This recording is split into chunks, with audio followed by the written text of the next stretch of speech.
All right, welcome back to DangIT Prodcast, the show where we talk about video games, anime, probably not manga today. My name is Justin, and welcome back, everybody. We got a solo pod. Congrats to that. On this nice rainy day, I'm not sure if you guys hear that in the background.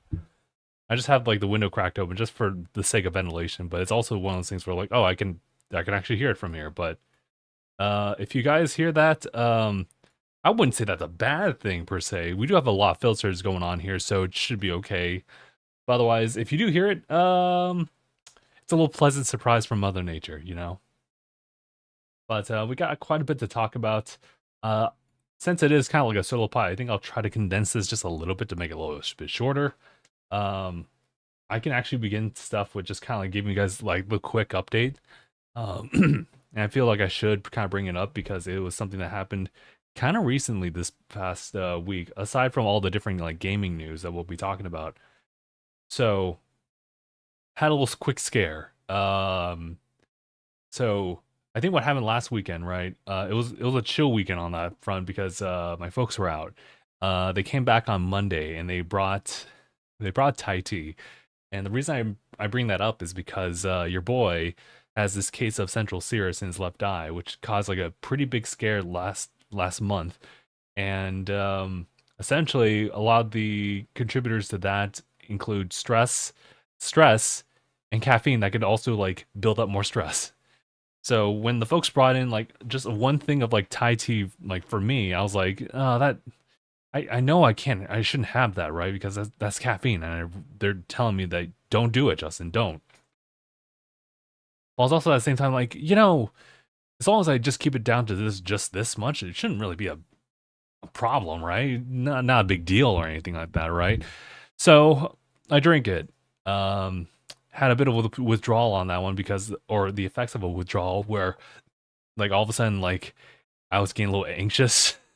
I was like, what the hell's happening to me? I was like, oh yeah, that's because I kind of went sober for like a couple weeks on like caffeine, and all of a sudden like I now feel the effects of it again versus like drinking it daily and you just get immune to like those effects. But I think that played a big contribution because later on the week, when I went out to get like a refill on my meds for central serous, I noticed something in my left eye, and it's one of the weird things where I noticed it immediately, and hence why like I was able to just like tackle it immediately. But when I was driving around, I noticed that like not all my vision was there, even with glasses on. It was super weird. So I tested out what I typically like to do to test if I have central serous or not. Typically just blinking a couple times will help because I'll see like the flash slash the over like cast that central serous will like produce as a result. Typically I'll just take my Apple Watch and I'll just like just hold my my left eye open for this one and just see like can I see anything like on like the screen right now, or is it like kind of like overcast by something? And yeah, it came back. So that was a little scary, but I was a little bit more calm about this because I know what the contributors are. So that's my bad. I shouldn't have like had that Thai tea in the first place. If not, that could have been stress from work or both. So yeah, no, just keeping the medications down like consistently, or keeping it consistent with the meds. And today feels a lot better. So I think I've rounded myself back to it. So I gotta keep that up until January to see the results on that one. But otherwise, we're good. We're good. Also a really quick thing, I apologize over on YouTube side. I don't know if you all got like the updated thumbnail and everything like that.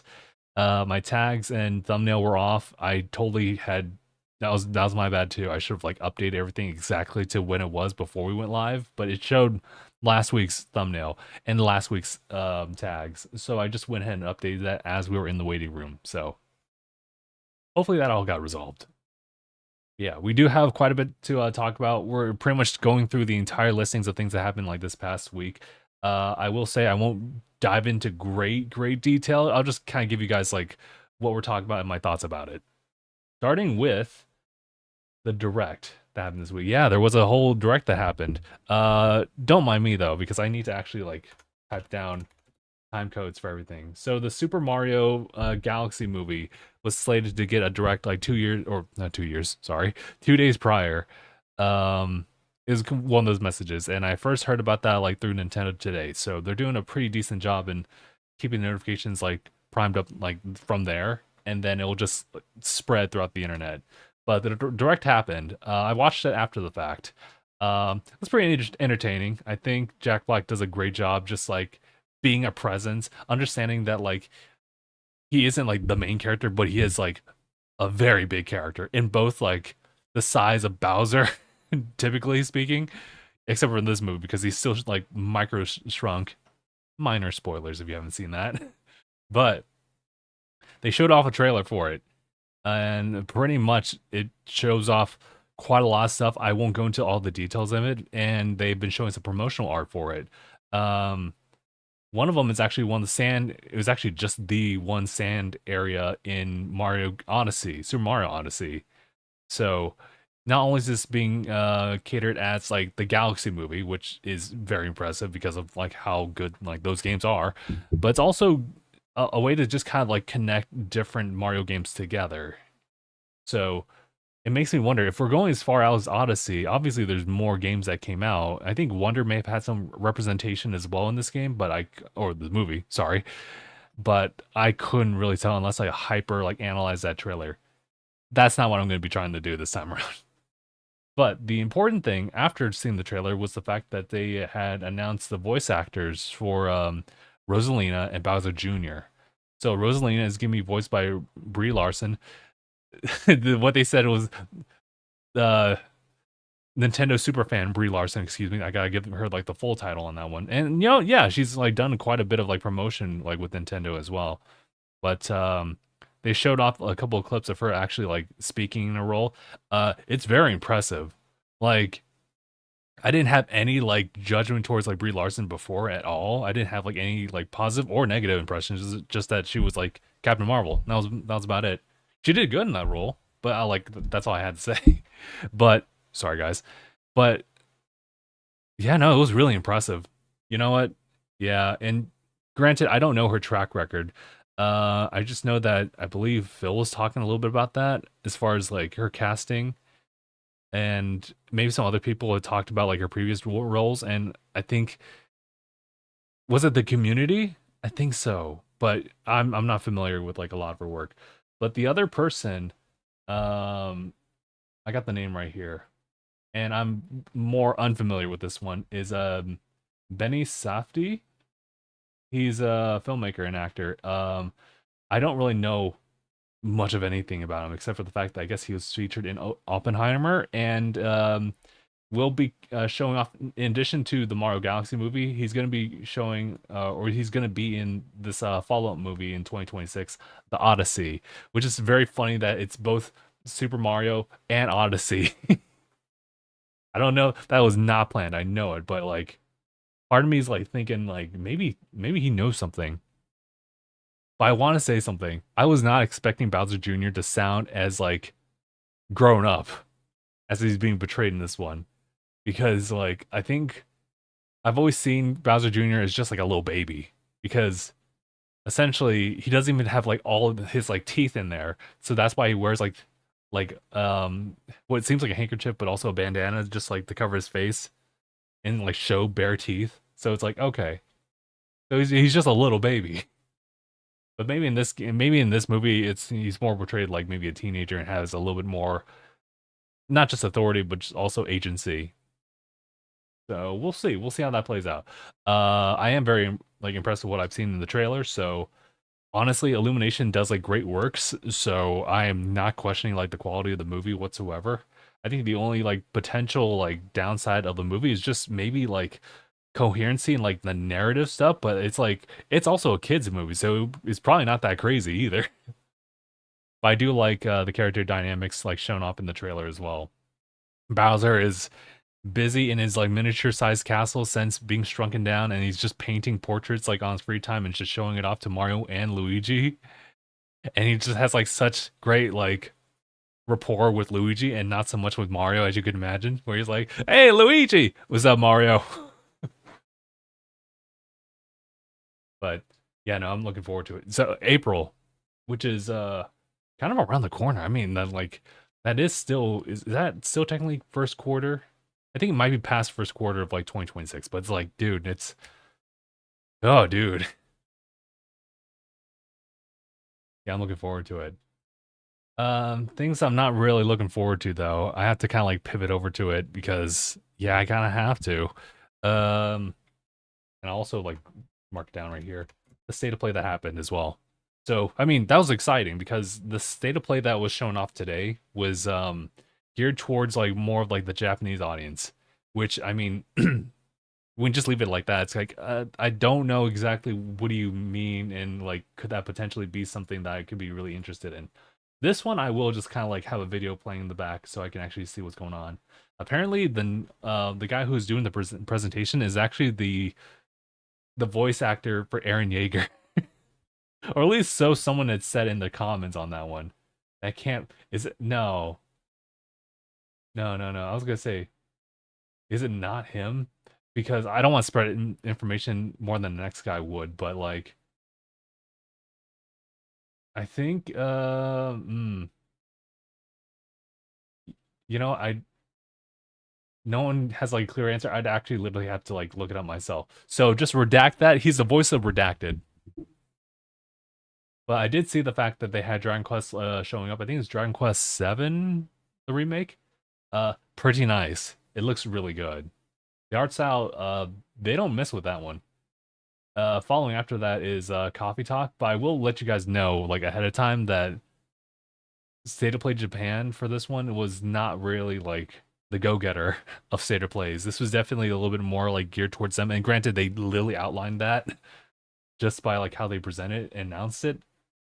So fair enough. I was just kind of hoping I was just hoping that we'd see something like because it's Sony and like I mean we could see a lot of cool like RPGs. That's something I'd be down for. And granted, Dragon Quest was there, but like what if we had like Final Fantasy stuff showing up? Like, not so much. We had Coffee Talk. I wasn't expecting Coffee Talk to be there, but there it was. There's Fatal Frame as well. I'm not big at all with Fatal Frame, but Phil is, so I'm happy for him on that front. I think they had developers show up for that one.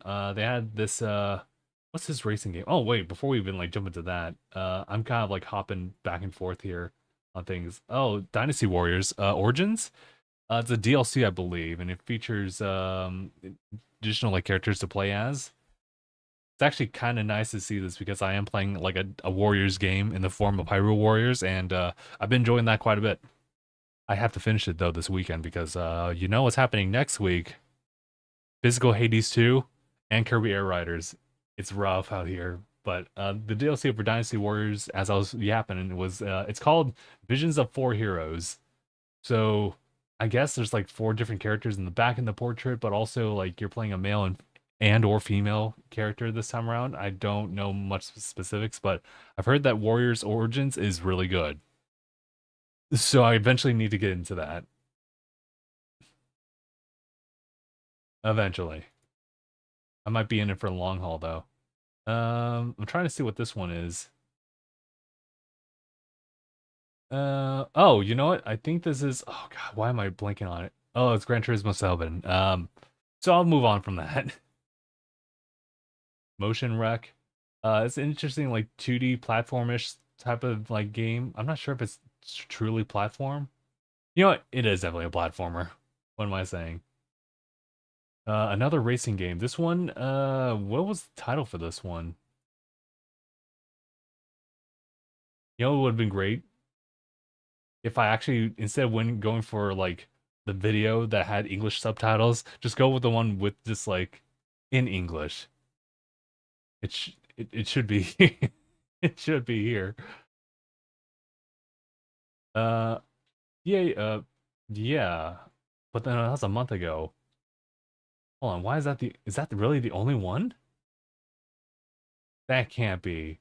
Like I was actually able to see like text and everything like that, unless I'm just misremembering things.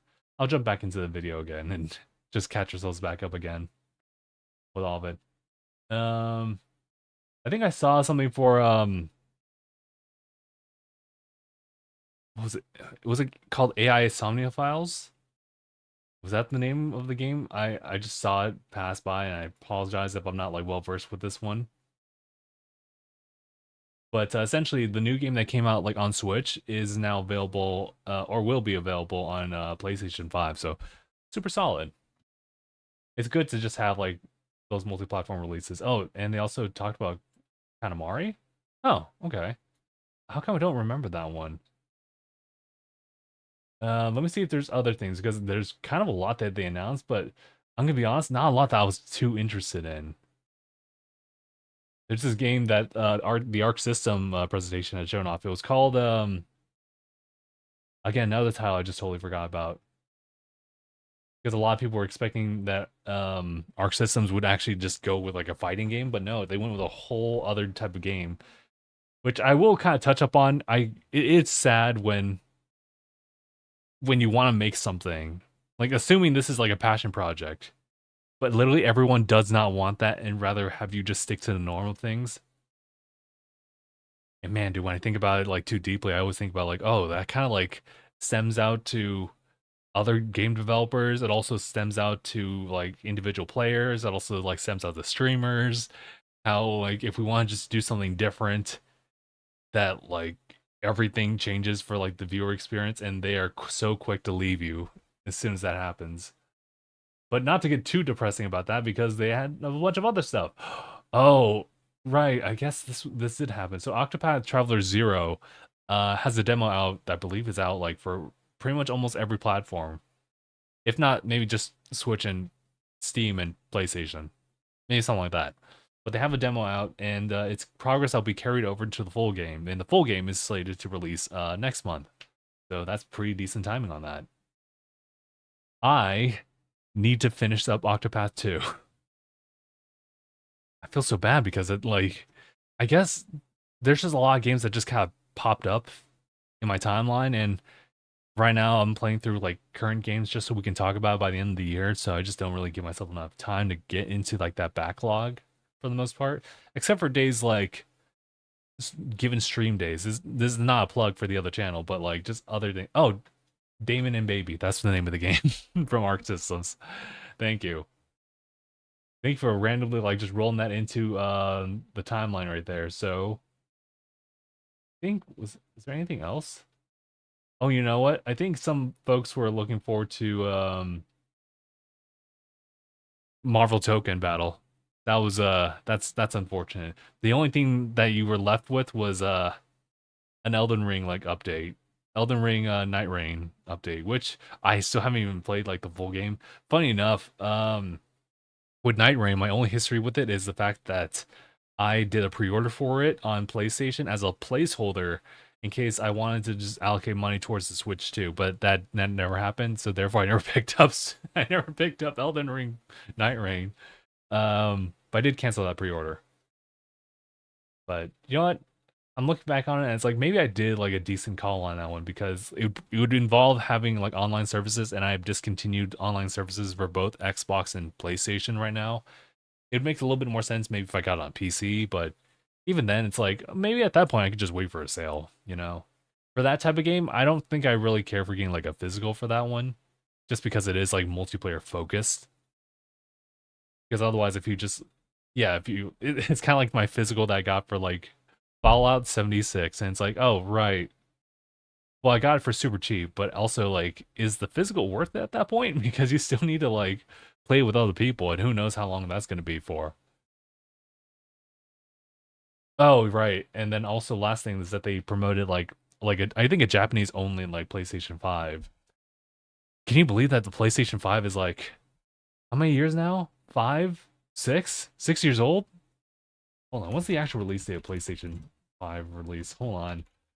Because it's November, so we're kind of around that time frame, right?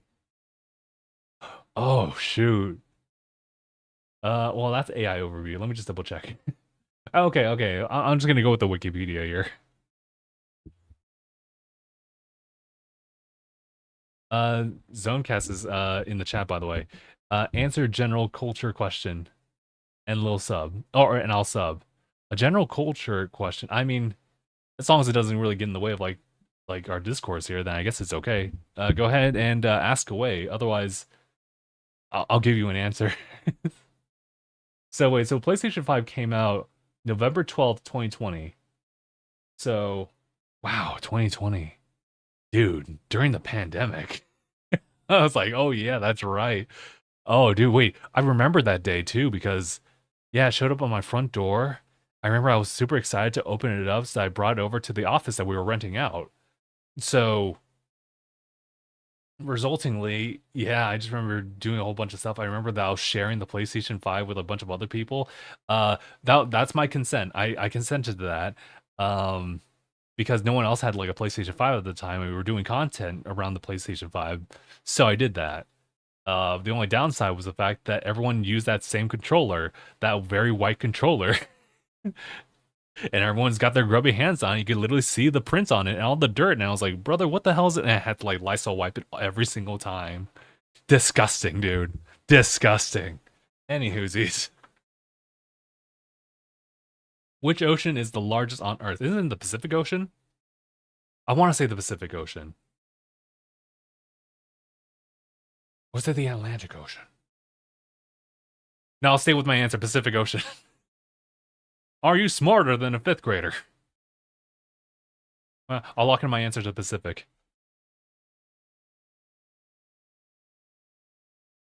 All right. But yeah, that was it for the state of play. State of play was, you know what? I'll give it a personal score, and this is nothing offensive, like or relates to say something bad about that whole like that whole state of play. I'll give it like a 5 out of 10. 5 in the sense that like it was there, it was entertaining. There was nothing really for me. So on the personal, yeah, I gotta give it a 5 out of 10. So let's go ahead and jump over to the next thing here.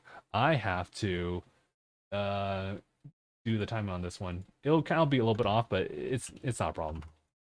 Let's talk about Valve's hardware because I'm actually kind of excited about this. Not for me, but just kind of like for the masses because this is very important for them to. Well, maybe not for them, but it can also open up like the door for a lot of people when it comes to PC gaming. I I mean, I could talk about like my particular situation, but let's bring it over. So, I have something to like.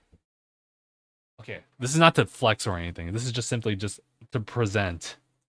So, while back, uh, a good while back, we got the Steam Deck.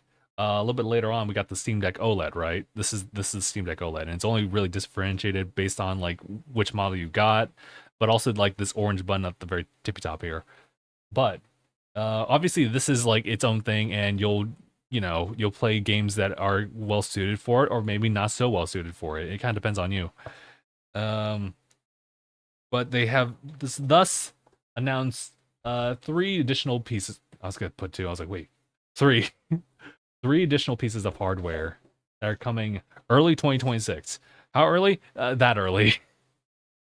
But exactly, like we don't know exactly. It could be like from January to like April, what have you.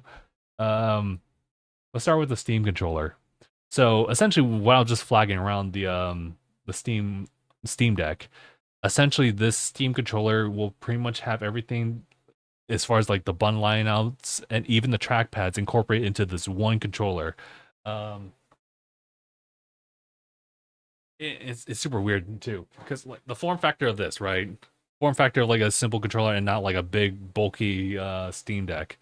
But the weird thing is that though I'm not quite accustomed to it, I can totally work with it. But they have like the button layouts where it's like symmetrical with like 2 like sticks like right in the same like area, like right here, and then like there's actual D-pad like over here and the button layouts over here. But below those like sticks are 2 trackpads. Crazy work.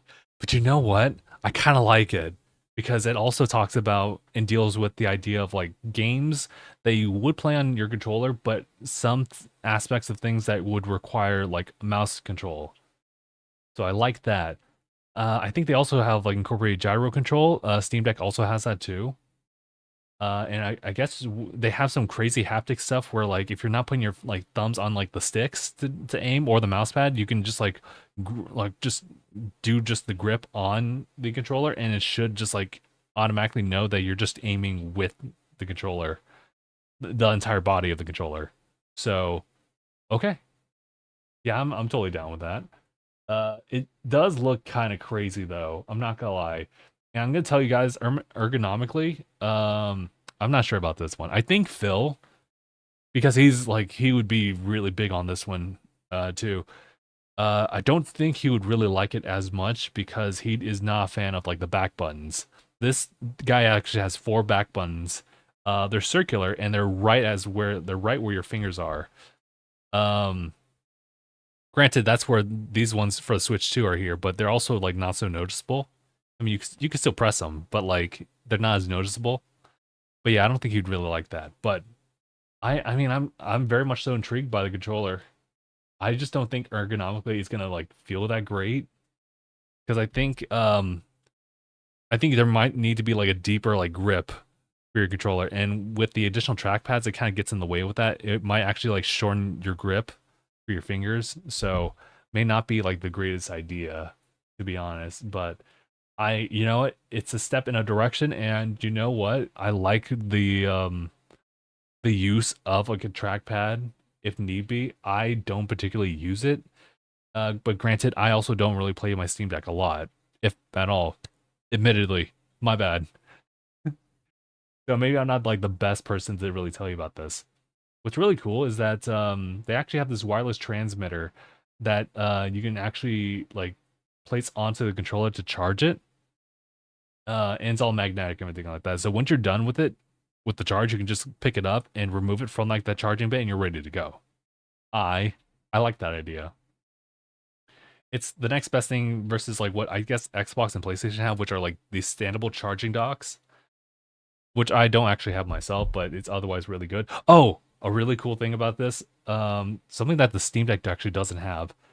It has these magnetic thumbsticks. These are like I think a step above a Hall effect joysticks. So what is it? The TMR technology. Essentially, this is meant for long-term use. It might have some nice like feedback as far as like the feeling of it, but it's otherwise a way to just keep that controller from like drifting, which is a huge problem when it came to like Nintendo, Xbox, PlayStation controllers. They will all drift. Trust me. The controller also has. Oh, they talked about the grip-enabled gyro. I'm just gonna quote from them. We're calling it Grip Sense, and it's a new input for Steam controllers that enable gyro with capacitive touch. Hold and release to enable and disable gyro aiming. You can also map it to any other button. Oh, interesting. But they also have like a rumble like incorporated there too, so not bad. So essentially, for what I can expect, this is a controller that can be applied to pretty much anything outside of just like their console that they got going on here. So like with my existing Steam Deck, I can actually have like two of them paired and just do a multiplayer session with that. So not bad. I kind of really like that actually. However, I gotta get a feel for it. I really want to get a feel for like the actual controller because I also have like way too many to really like buy another one. So that's my predicament.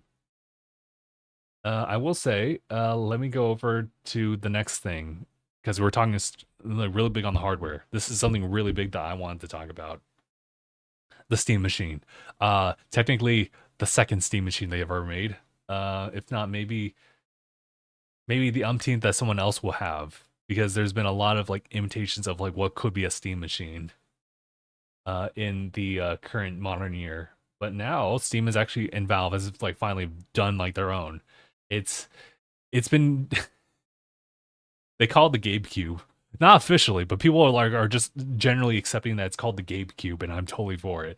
The only downside is that it doesn't have the GameCube handle for portability, but that's not what this is for. Honestly, I think that the Gabe Cube or the Steam Machine is actually like a wonderful idea. You know, I think there was a lot of traction when it came to the Steam Deck, but now we actually have a form factor that is much more beefy and but also doesn't take a lot of space. But it does open up that library that Steam has, which is like one of the largest out there. But you don't actually have to like deal with the issues of like the restrictive like Stream Deck experience as far as like performance and resolution, and you don't have to deal with a full on like PC that has its own problems to deal with. So it's kind of the best of both, where it's all just native like streams, or sorry, it's native Steam stuff. What I'm trying to say is that like it'll just make playing your Steam games a lot easier and really give you that console like experience.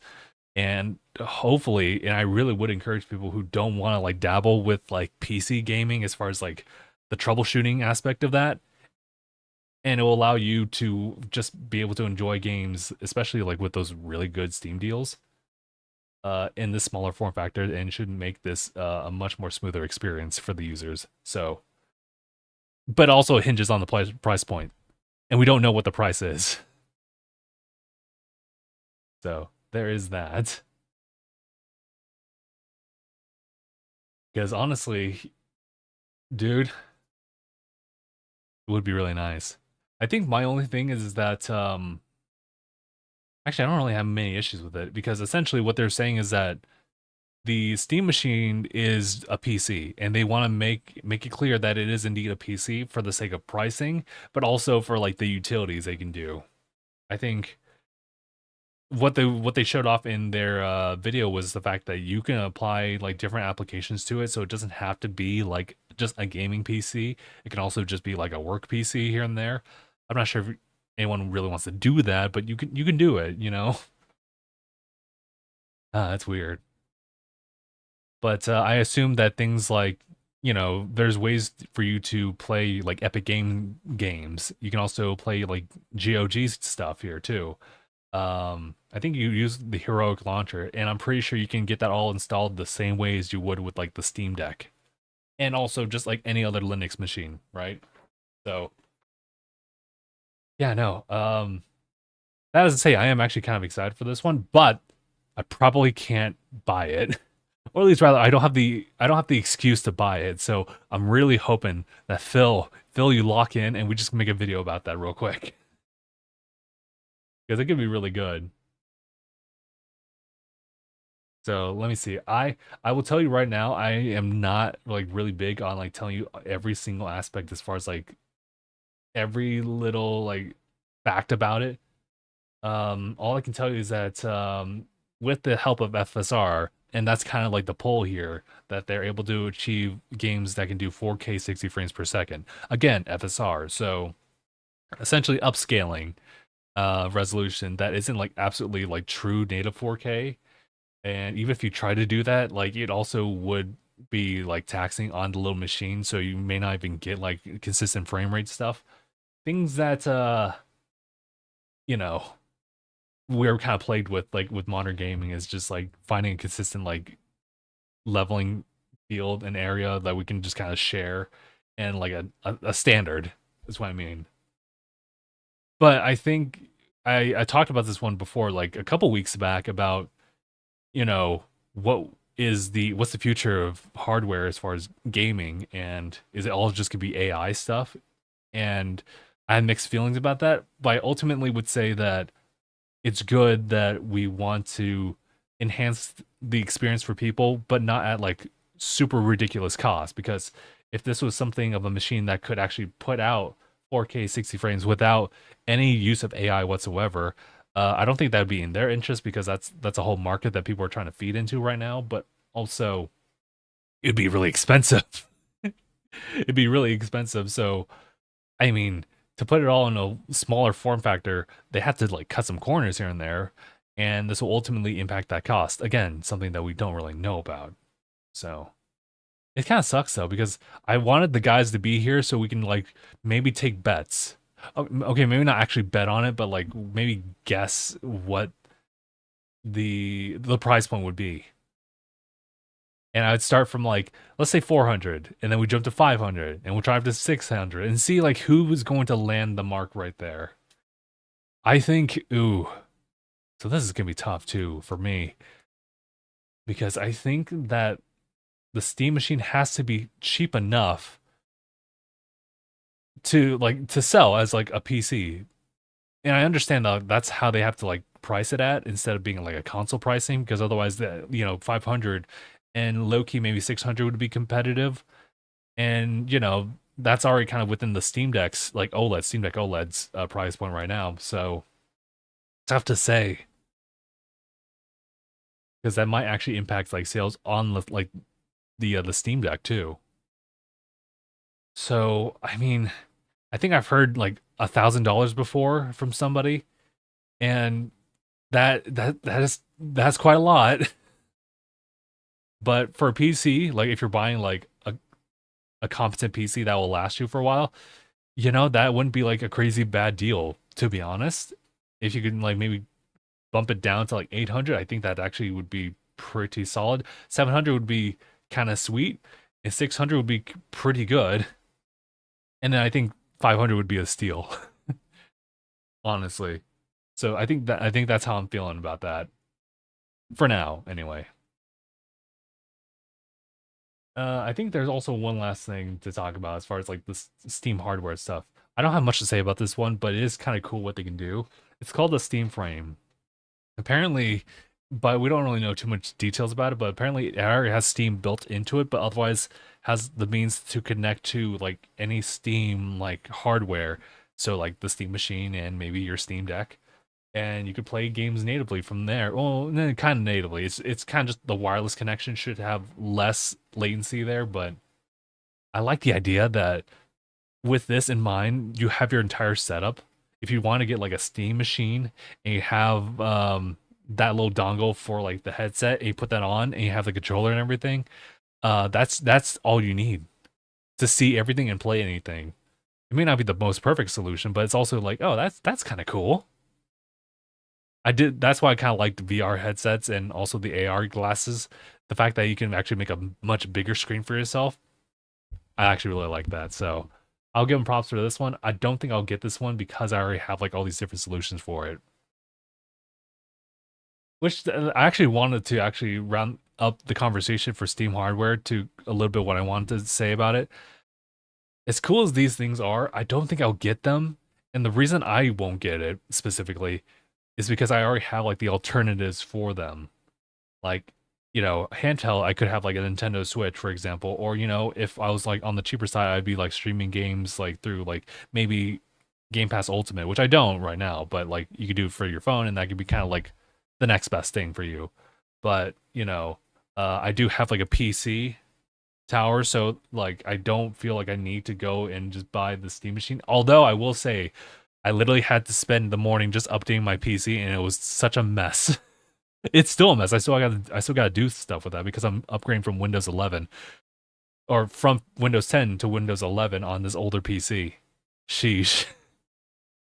But I also have like a VR headset that I can connect like with like USB-C and an HDMI type of situation to kind of like project like actual like consoles onto like that headset, which is pretty cool. I'm not gonna lie, but that's how I do it.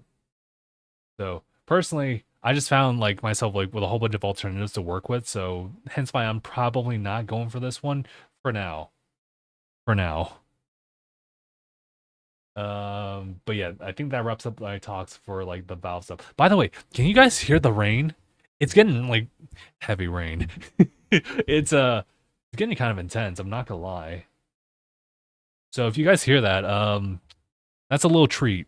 That's some ambient sound. In fact, hold on. You guys really want ambient sound? I'll give you ambient sound. It's like, Justin, we didn't ask for it. Uh, let's see. Let's try all this. Although I think I might have to like change up a couple things. Uh, yeah, the compressor. Yeah, okay. There you go, guys. Does this bring in the immersion? Imagine that we're at imagine we're like low-key camping and you just hear like rain like hit the tarp or your tent as I talk to you guys about like the news. It's kind of intense. Hold on. Okay, that's enough about that. I'll um I'll just get the noise cancellation stuff going on over there. So anyway, there's two last things I want to talk about. Let me go ahead and just put the time codes on this one. You know what? I will put it at a solid 40 minutes. Not bad. I wanted to talk about Pokopia, Pokemon Pokopia. So earlier this week, they actually released a video. There's two videos, but essentially it all boils down to like an extended gameplay video where you get to see like this Professor Tangrowth, and he's kind of like the one who kind of guides you and navigates you in what you need to do and gives you all the different quests and stuff. But what I wanted to bring up was the fact that they have like new forms, new variants for Pokemon, which seemingly for now exclusive to like Pokopia, right? Um, was it Pikachu, which is like a couple. Someone said iron deficiency Pikachu. Oh god, this Pikachu is very pale, and I'm kind of concerned for it because I don't know if it's sick. I don't know if it's part ghost type. I'm really concerned about this guy, and I hope that everything's okay with him. But there's also Mosslax, which is just a mossier like Snorlax. I'll take it. You know what? I like Snorlax. I like Mosslax as well. But I don't know if it's gonna be. I don't know. I'm not sure if it's gonna be like a mainstay type of thing. But you know what? I like the fact that they are introducing new things in the Pokemon games. I don't know if they translate well into like main base games. That's a question for another day, to be honest. But I mean, I like it. I don't like the fact that it's a game key card situation, but that's completely off of like Nintendo's hands. And which is funny because I think what Phil had told me, and I think this is all brand new information, so I should just kind of like tell you guys right now. From what Phil had told me, Pokemon is not really, or at least sorry, Nintendo is not handling publishing for like Pokopia in Japan. It's actually the Pokemon Company slash Koei Tecmo, so third parties, and third parties have been adopting a lot of like game key cards. That's kind of unfortunate. I don't think it's gonna steer me away from Pokopia, but I think for some it actually just might. Understandably, I think I will get the digital for this one when it comes out in March, which is the next thing that they wanted to talk about. I think it's early March too. Let me actually look that up real quick. Actually, hold on. I should talk about that a little bit more. That's actually a really big thing. Which so yeah, like maybe it was a lot of things that happened. I don't remember if we had that conversation last week, but yeah. So Nintendo dropped this overview for game key cards, the same like time that they were releasing stuff for Pokemon Pokopia, and that's where we found out it's a game key card. Phil told me again that it's because of publishing stuff that Pokemon Company and Koei Tecmo are the ones doing the publishing over in like Japan, but I don't know like over here in the West. I don't know if that really alters anything, but it must be similar to how Limited Run is having to deal with that, where I guess they're numbered games that they will actually do like full games and cards, but like if it's just like them being a retail place, then they have no real control over it. So it might be one of those things where you know it's just handled by different hands and they have different says, and those will be the dominant thing for like how things go forward. So maybe that's the thing. Otherwise, it's so bizarre to see what is really a first party get the game key card treatment. But I'm curious what you guys think about that situation, and if possible, if that's going to happen a lot more, and how y'all feel about that. I'll be honest with you, I don't like that idea. But I made my peace in the sense that like if it's going to be a game key card, personally, I'll just get the digital download. It's the reason why I got like a whole additional like extra bit of storage, a 1 terabyte of storage for my Switch 2. So I should be okay going forward. But a couple Final Fantasy size games, Rebirth remake size games, and that storage is going to be gone, dude. And considering that some devs are not going to be trying to compromise like the size of the game, it's gonna be like we might see a lot more like 90 gig, 100 gig type of games. I mean, we're not even talking about like Rebirth. And Rebirth on like the PlayStation 5 and also PC is like 150 to 170 like gigs, dude. That's immense. That's crazy, dude. So But here's the thing, Pokopia is 10 gigs. Brother, what are we doing? I, you know what? At least it's not gonna hit like this, the card size. Fair enough.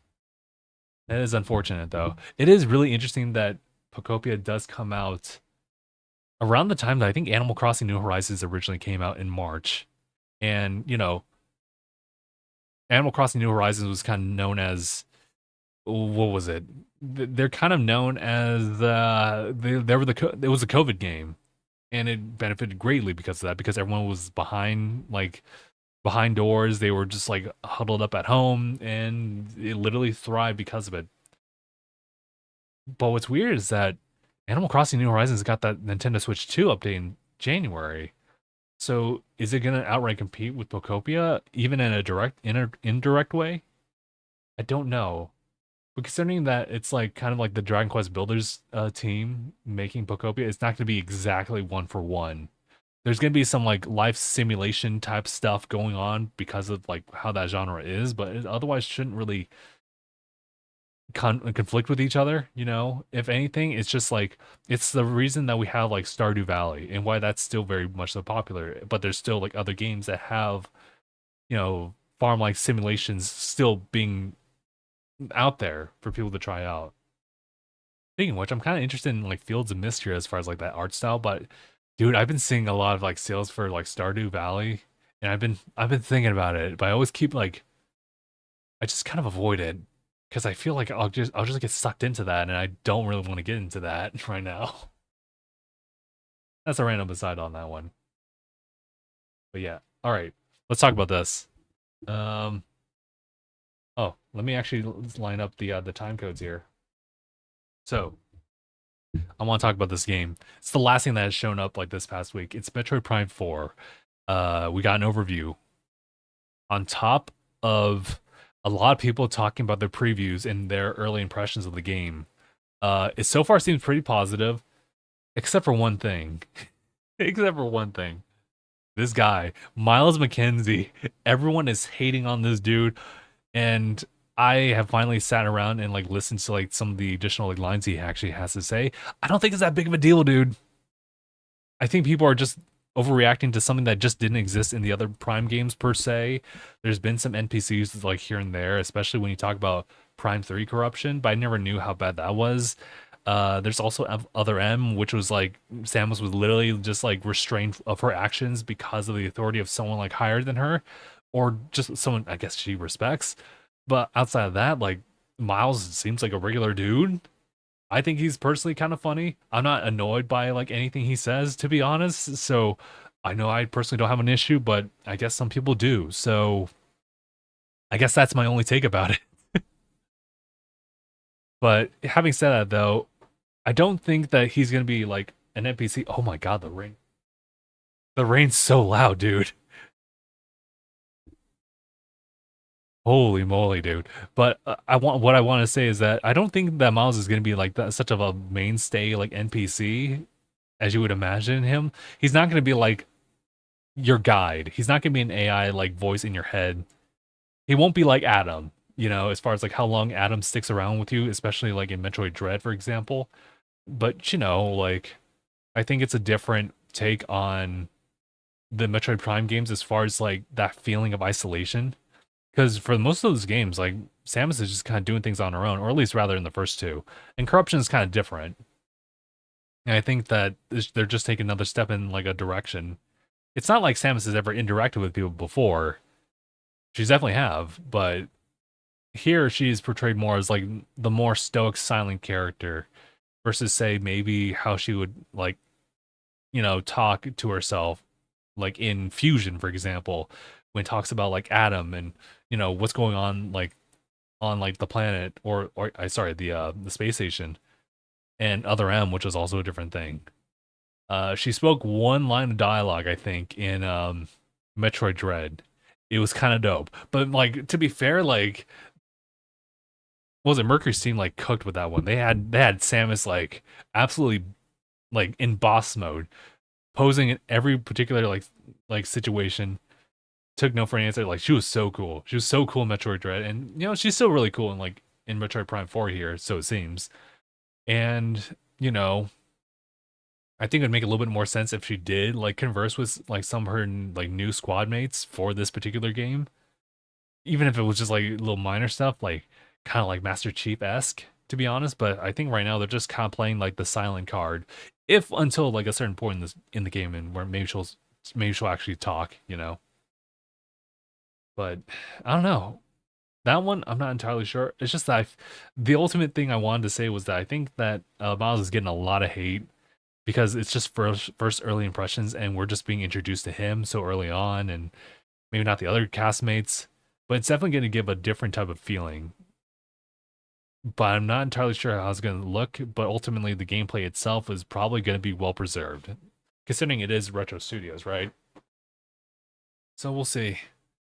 I'm still very much still looking to Metroid Prime 4. I've been considering playing through Metroid Prime Remastered because I played Metroid Prime 2. I don't have access to 3, so I've never played that one. But I played and beat 2. It was super solid. I was just afraid of like what was the key collections gonna be like. But I oddly got through that just fine. But I never really played. Well, I played, but I never beat Metroid Prime because I think I got stuck at a certain situation in like it was somewhere in the sands. It was pretty early. No, sorry, no, that's Prime 2. But I got past that. So yeah, no, I just never beat Prime Remastered. Speaking of which, they should release Prime 2 and Prime 3 at some point. Maybe they're just waiting to see like what the take is with Metroid Prime like 4, and they can probably just go down the list of other games, maybe. But yeah, guys, I think that's everything. Yeah, no. In fact, we're almost close to an hour of like the actual podcast itself. Not bad, not bad. We've kind of went through quite a lot, and the crazy thing is that we never had a pickup this time around. If we were with Phil, it would probably be a different story, but I think with me, I've been kind of solid. Last week I picked up Hyrule Warriors Age of Imprisonment, and that was about it. It's gonna be different next week, I assure you, with Hades 2 and Kirby Air Riders.